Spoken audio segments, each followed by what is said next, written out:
بسم اللہ الرحمن الرحیم۔ فلائی نیوز کے تمام دیکھنے اور سننے والوں کو خوش آمدید۔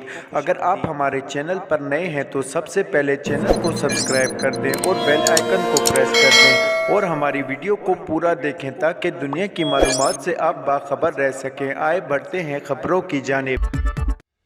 ملک کے مختلف علاقوں میں زلزلے کی شدید جھٹکوں کے پیش نظر آرمی چیف کی جانب سے امدادی سرگرمیوں کے لیے ہدایت جاری کر دی گئی۔ پاک فوج کے شعبہ تعلقات عامہ ISPR کے مطابق اسلام آباد، خیبر پختونخوا، گلگت بلتستان، بلوچستان اور پنجاب کے بیشتر علاقوں میں آنے والے شدید زلزلے کے بعد army chief general Asim Munir کی ہدایت پر تمام متعلقہ یونٹس کو امدادی سرگرمیوں کے لیے تیار رہنے کی ہدایت جاری کی گئی۔ ISPR نے بتایا کہ زلزلے میں اب تک کسی بھاری نقصان کی اطلاع نہیں ملی، تاہم متفرق عمارات کی دیواروں میں دراروں کی اطلاع موصول ہوئی۔ ISPR کا کہنا تھا کہ آرمی چیف کی ہدایت کے مطابق کسی بھی علاقے میں نقصان کی اطلاع پر سول انتظامیہ کی معاونت کو یقینی بنانا اور فوری ریسکیو آپریشن کا آغاز کیے جانا شامل ہے، تاہم ہر وقت کارروائی کر کے قیمتی جانوں کو نقصان سے بچایا جا سکے۔ پاکستان بیرونی فنانسنگ کے حوالے سے اب تک IMF کو مطمئن نہ کر سکا۔ تفصیلات کے مطابق پاکستان کو چین کے علاوہ کسی دوست ملک نے فنانسنگ کی یقین دہانی نہیں کرائی۔ ذرائع کا کہنا ہے کہ IMF نے پیٹرول سبسڈی کے حوالے سے بھی اعتراض اٹھاتے ہوئے مطالبہ کیا کہ پیٹرول پر موٹر سائیکل اور 800 cc تک گاڑیوں کو ریلیف دینے کا میکانزم بنایا جائے۔ ذرائع کا مزید کہنا تھا کہ حکومت نے پیٹرول پر سبسڈی کا اعلان کر دیا لیکن IMF کو اعتماد میں نہیں لیا۔ بیرونی فنانسنگ پر بھی IMF کی جانب سے واضح طور پر پاکستان کو آگاہ کر دیا گیا ہے۔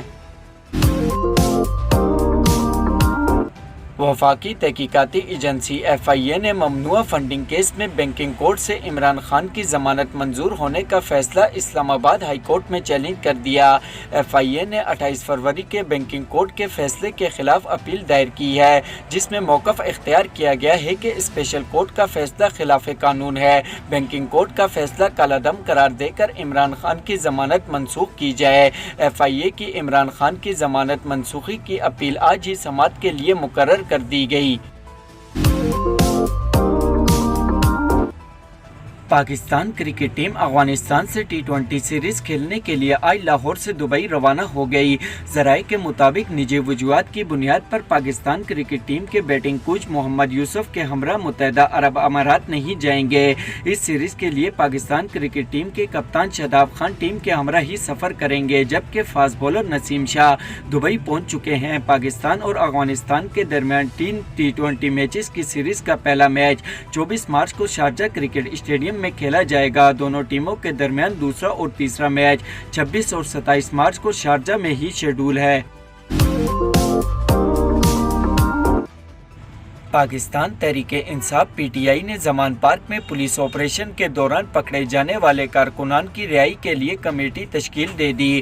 تفصیلات کے مطابق PTI کارکنان کی رہائی کے لیے تشکیل دی گئی کمیٹی کا سربراہ میاں محمد رشید کو بنایا گیا، جس میں 11 ارکان کو بھی شامل کیا گیا۔ کمیٹی گرفتار افراد کی رہائی کے انتظامات اور دیگر ضروری اقدامات کرے گی۔